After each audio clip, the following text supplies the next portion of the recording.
The trenches on the Western Front saw some of the worst fighting of the First World War. Listen carefully to the video to learn about the conditions that the soldiers faced. What is trench warfare?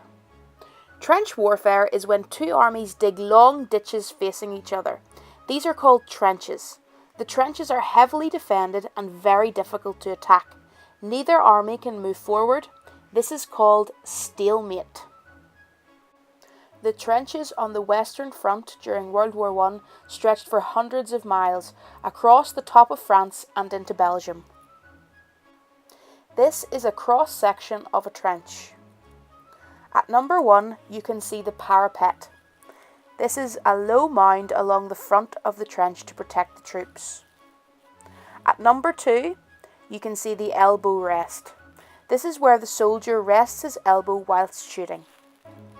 At number 3 is the ammunition shelf.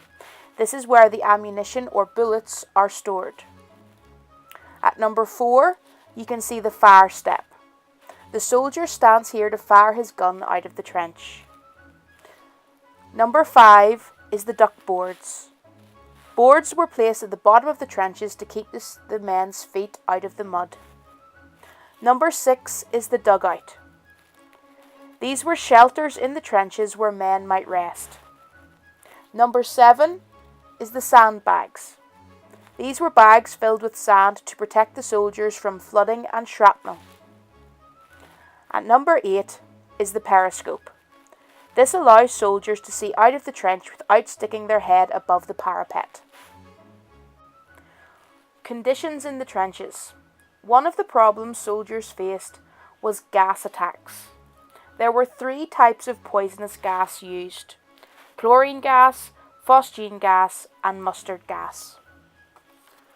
Chlorine gas begins to destroy the lungs of soldiers in seconds. Symptoms include violent coughing and choking fits. Phosgene gas is 18 times stronger than chlorine gas and is difficult to detect. It had very little smell and was almost impossible to see. Victims died a slow death taking up to 2 days, coughing up litres of yellow froth. Mustard gas burned any exposed skin, sometimes to the bone. However, it remained in the soil, which could be dangerous when it came to taking enemy trenches.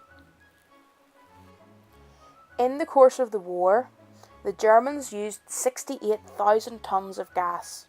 The French used 36,000 tons, and the British used 25,000 tons. To put this in perspective, the average car weighs 1.5 tons. There were some precautions that the soldiers took to help avoid gas poisoning. Gas masks were available, but this was not until later on in the war. Sentries were also posted at regular intervals along the trenches. They would ring a bell if they suspected a gas attack was coming. This would warn the other soldiers to put on their gas masks and take shelter. Even animals were given gas masks. It was not uncommon to see dogs and horses wearing them during gas attacks. Another hazard faced by the soldiers in the trenches was trench foot. Trench foot occurred when a soldier's feet were constantly wet and cold from standing in flooded trenches all day. It caused the feet to turn black and start to rot. If not treated, the soldier would have to have his foot amputated. Soldiers also faced the problem of rats in the trenches. Many men died in battle and could not be buried properly. This meant that there was a plentiful supply of corpses for rats to feed on. The rats multiplied and the trenches quickly became infested. The high-protein diet caused the rats to get very big. They could often be found scuttling over the soldiers as they slept.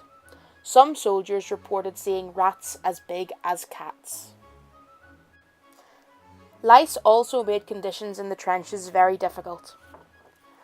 Conditions in the trenches were very unhygienic. The opportunity to wash was very rare. The men lived in very cramped conditions, and so lice spread very quickly. The lice not only caused itching, but also spread a disease called trench fever.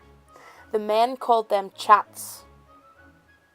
This was because when they would gather together to get rid of the lice, they would talk to one another. This is where the term to chat comes from.